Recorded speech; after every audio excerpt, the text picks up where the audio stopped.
வாங்க, வணக்கம், welcome to my channel. நாம் இப்போ உடுமலைப்பேட்டை தாண்டி திருமூர்த்தி மலைக்கு போய்கிட்டு இருக்கிறோங்க. திருமூர்த்தி மலைக்கு போய்கிட்டு இருக்கிறோம். இது கீழே அமனலிங்கேஸ்வரர் கோயிலுங்க.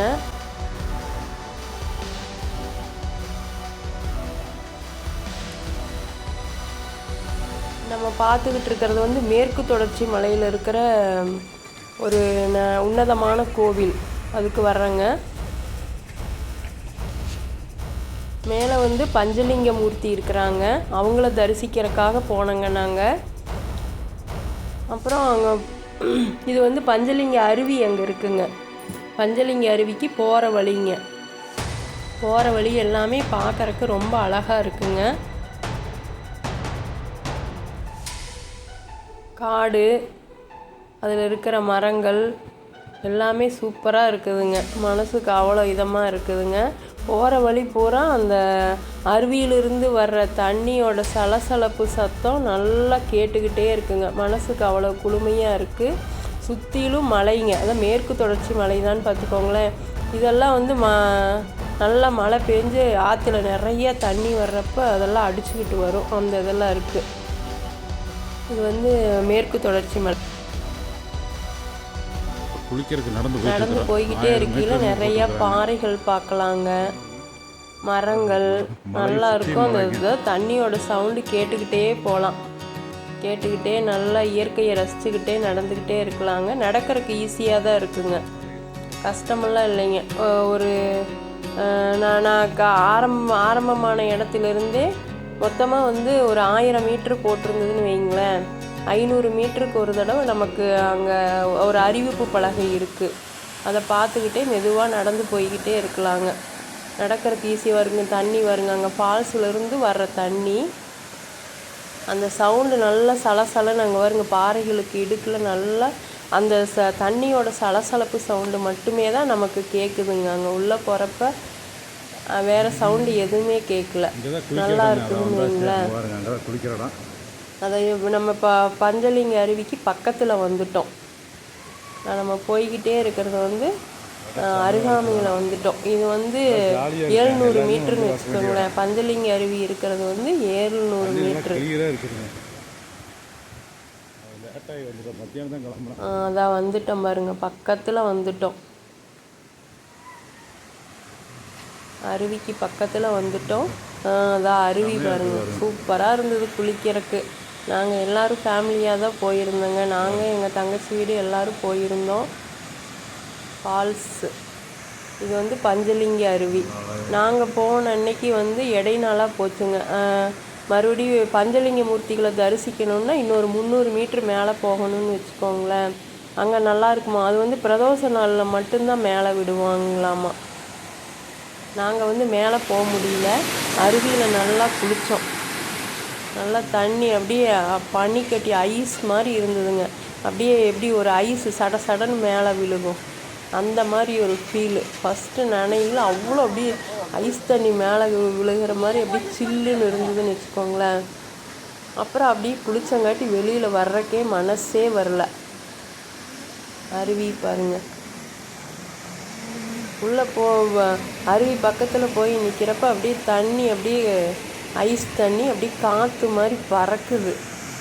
சூப்பராக இருந்தது. நான்லாம் ஃபஸ்ட் டைம் போய் குளித்தேன். எனக்குலாம் அவ்வளோ சந்தோஷமாக இருந்தது. உடம்புல என்ன நோய் இருந்தாலும் தீர்ந்து போயிடும். மேலே 5 லிங்கம் இருக்குதுங்களாமா. பஞ்சலிங்கம். அந்த சிவன் மேலே லிங்கத்து மேலே படுற தண்ணி தான் நம்ம மேலே இங்கே அருவியாக விழுகுதுன்னு வைங்களேன். அதான் இதுக்கு பேர் பஞ்சலிங்க அருவி. அதுக்கெல்லாம் அதான் சிவன் கூப்பிட்டா மட்டும்தான் நம்ம இங்கே போக முடியும். இங்கே பாருங்க. நாங்கள் தான் எல்லாம் குளிச்சிட்ருக்குறோம்.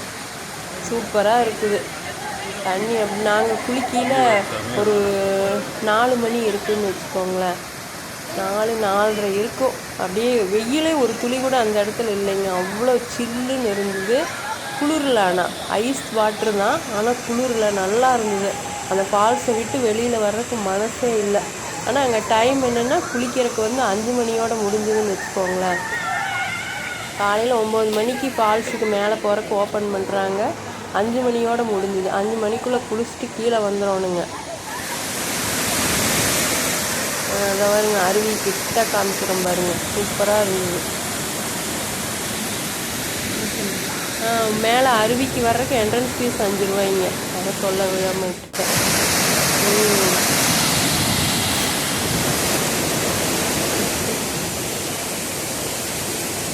ஜாலியாக நான் குளிச்சுட்டுங்க. குளிச்சுட்டு வந்து தான் பாருங்கள், ரொம்ப ஜாலியாக இருந்தது. இப்போ ஃபுல்லாக சூப்பராக குளிச்சுட்டு ஒரு குளிர் போட்டேன்.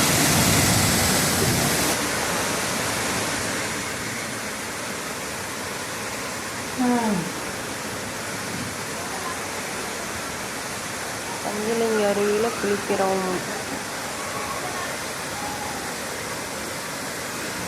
பஞ்சலிங்க அருவியில் குளிச்சுட்டு கீழே போகணுங்க. அமனலிங்கேஸ்வரரை தரிசிக்கிறதுக்கு கீழே போகணும். அதான் நாங்கள் மேலே போக முடியலன்னு வச்சுக்கோங்களேன். அந்த அன்னைக்கு இங்கே ஃபால்ஸாக விழுகிற தண்ணி தான் கீழே வந்து ஆறாக போகுதுங்க. கீழே அடிவாரத்துலேயே குளிக்கலாங்க. கீழே வந்து அந்த தண்ணி வந்து திருமூர்த்தி அணைக்கு போகுதுங்க. கீழே அணை இருக்குதுங்க. அதை வந்து லைவாக போட்டுட்டோங்க. இந்த வீடியோவில் இல்லை, அது லைவாக கொடுத்துட்டாங்க. அணை சூப்பராக இருக்குதுங்க. அணையில் நிறையா படமெல்லாம் எடுத்திருக்காங்கன்னு வச்சுக்கோங்களேன். இயற்கை சுற்றி மேற்கு தொடர்ச்சி மலையோட அழகை ரசிக்கலாம். நிறையா பாறை, மரம், தண்ணியோட சவுண்டு சூப்பராக இருக்குது. எல்லா கவலைகளையும் மறந்து சந்தோஷமாக இருக்கலாம். எல்லோரும் வாங்க, எல்லோரும் அதுவும் பிரதோஷத்து அன்னைக்கு வாங்க, எல்லாருமே போகலாம். பஞ்சலிங்க அருவி பஞ்சலிங்க மூர்த்திகளை தரிசிச்சுட்டு அருவியில் குளிச்சுட்டு அப்புறம் போய் தரிசிச்சுட்டு அப்புறம் கீழே வரலாம். இப்போ நாங்கள் கீழே வர்றோன்னு வச்சுக்கோங்களேன். அடுத்த தடவை வந்து பிரதோஷத்து அன்னைக்கு போய் மேலே பஞ்சலிங்கத்தை பார்க்கணுன்னு முடிவு பண்ணியிருக்கிறேங்க. அதை உங்களுக்கு எடுத்து போடுறோம். அப்போது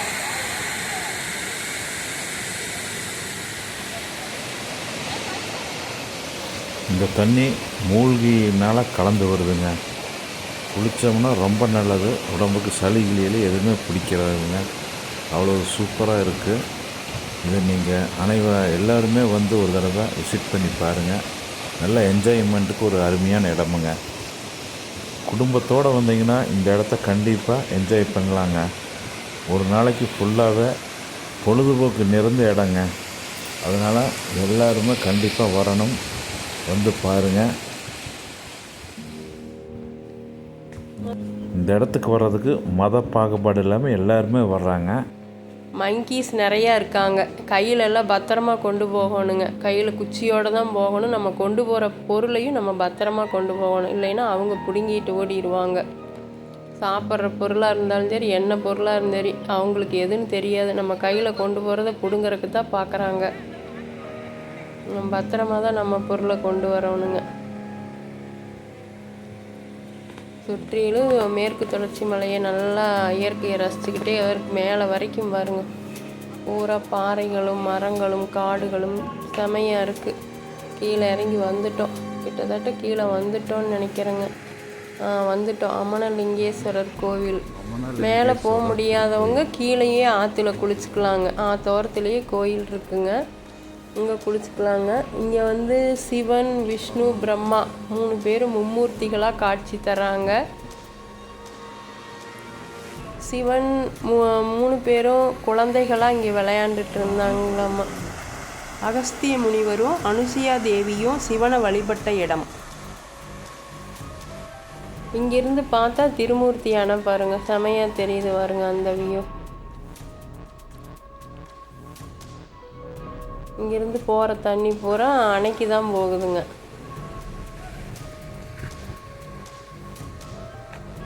இங்கே வந்து சிவன், விஷ்ணு, பிரம்மா 3 பேரும் மும்மூர்த்திகளாக காட்சி தராங்க. விநாயகர் சாமி இருக்காங்க, முருகர் இருக்காங்க, நவகிரகம் இருக்காங்க. குழந்தை வர வேண்டி இருக்கிறவங்க இங்கே தொட்டில் கட்டி உள்ளாங்க.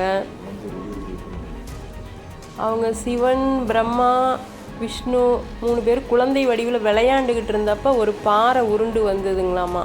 அதை வந்து சப்த கன்னிமார்கள் தடுத்து நிறுத்தினாங்க. அந்த பாறையை குடஞ்சி தான் மும்மூர்த்திகளோட உருவம் வந்து செதுக்கி இருக்கிறாங்க. அதுதான் இங்கே வந்து விசேஷங்க. சாமி நம்ம உள்ளே வர்றப்பவே ஓம் நம சிவாயங்கிற அந்த மந்திரம் வந்து அப்படியே மனசுக்கு அவ்வளோ இதமாக ஒரு வைபை உருவாக்குது பாருங்கள். அங்கே வந்து சந்தனம் விற்கிறாங்க, வாங்கி அந்த கருவறையில் இருக்கிற பாறையில் வந்து அடிக்க சொல்கிறாங்க. அது வந்து நமக்கு என்ன குறை இருந்தாலும் அதை வந்து தீர்த்து வைக்கிங்களாமா. சந்தனம் தான் விற்கிறாங்க. சந்தனம் செமையான வாசனையாக இருக்குதுங்க. கோயிலை சுற்றிலுமே அந்த பாறையை சுற்றியும் அந்த அருவியிலிருந்து வர தண்ணி தான் ஆறாக வருது பார்த்துக்குங்க. அந்த தண்ணி சூழ்ந்துருக்கு.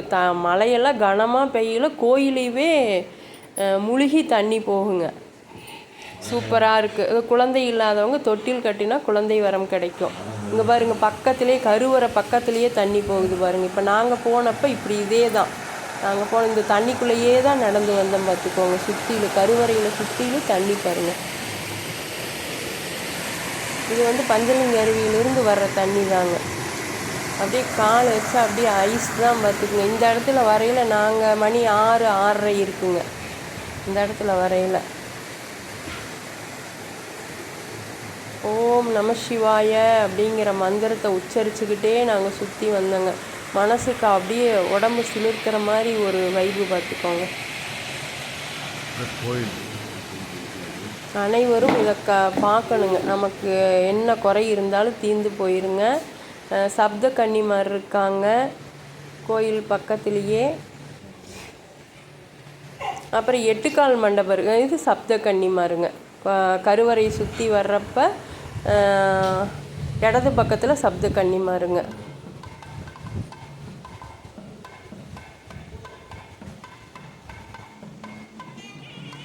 இது வந்து அந்த பாறையிலேயே குடஞ்சி கருவறை உருவாக்கியிருக்காங்க. நமக்கு மனசுக்கு அவ்வளவு தெளிவு பிறக்குதுங்க. இங்கே பாருங்கள், இவர் வந்து நாங்கள் பார்க்கையில் அந்த சந்தனத்தை சாப்பிட்டுட்டு ஓடினாருங்க. திண்ணீரை சாப்பிட்டுட்ருக்குறாங்க அங்கே இருக்கிறவங்க. இது 8 கால் மண்டபம். இது 8 கால் மண்டபம். 8 கால் மண்டபத்தில் மும்மூர்த்திகள் வந்து தங்குற இடங்க. 8 கால் மண்டபம், மும்மூர்த்திகளும் தங்குற இடங்க. மேலே பாருங்கள், மும்மூர்த்திகளோட சிலைகள் இருக்குது. இவங்க மும்மூர்த்திகள் வந்து தங்குற இடம் 8 கால் மண்டபம். இது பாருங்கள், தொடர்ச்சி மலையோட மேற்கு தொடர்ச்சி மலையோட வியூ பார்த்துக்கோங்க.